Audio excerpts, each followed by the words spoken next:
Hello everyone, this is Mara J. Pinky and Son, back again for another video. This video contains my response to the preliminary examination task assigned by our professor, Dr. Celestino B. Siglos. As a future English language teacher, I believe that utilizing functional grammar in my teaching will be beneficial for my students. As we've learned, functional grammar is an approach to teaching grammar that focuses on how language is used to perform functions, such as making requests, giving instructions, and expressing opinions. This approach helps students understand how grammar is used in real-life situations rather than just memorizing rules. So to implement this approach, I plan to use a role-playing activity because using a role-playing activities is an effective way to incorporate functional grammar in the classroom. Role-playing activities involve students taking on specific roles and acting out scenarios that are relevant to their lives. This type of activity is particularly useful for teaching grammar as it allows students to practice using grammar in context and to develop their language skills in a natural way. And this role-playing activity is a type of student-centered learning activity, and I will serve as a facilitator.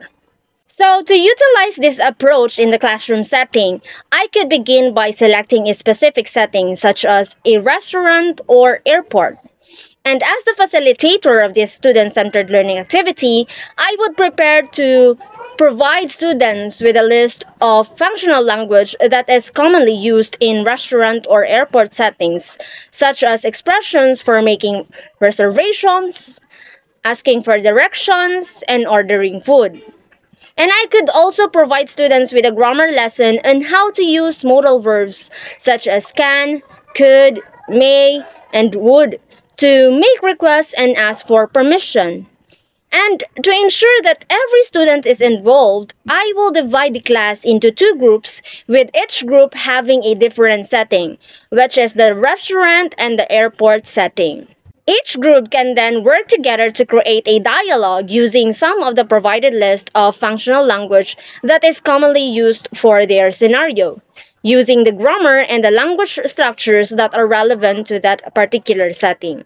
During the activity, as a facilitator, I will observe the students' performance, and at the end of the activity, I will provide feedback on their use of grammar and language, and I will debrief with the students and discuss how they used functional language in their conversations.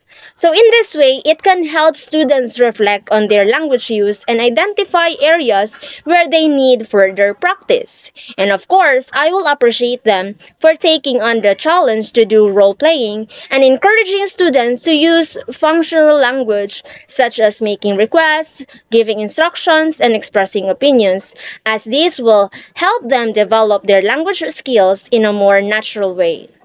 So you see, by engaging in this role-playing activity, students not only learn the grammar rules related to making requests and giving directions, but also practice using them in real-life situations. This functional approach to grammar is particularly effective because it focuses on the practical application of grammar rules in real-life situations rather than just memorizing grammar rules in isolation. And I could say that this functional grammar approach can improve the communicative competence of English language students in several ways. First, it provides students with the language skills necessary to communicate effectively in specific settings such as restaurants and airports. Second, it allows students to practice using grammar structures in a meaningful context, which makes them more likely to remember and apply them in real-life situations.